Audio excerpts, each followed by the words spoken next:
yadda za ka haɗa ingantaccen maganin girman gaba kai da kanka ba tare da ko sisin kwabo ba.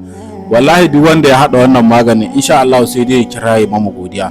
Kai ko da ka yi istimina'i ko wanka a rafi ko kuma matsanancin ciwon sanyi, in kai wannan ingantaccen haɗin, Allah subhanahu wata'ala yana ba da afuwa. Kada ku manta ku mu following, ku mu sharing dan yan uwa su amfana.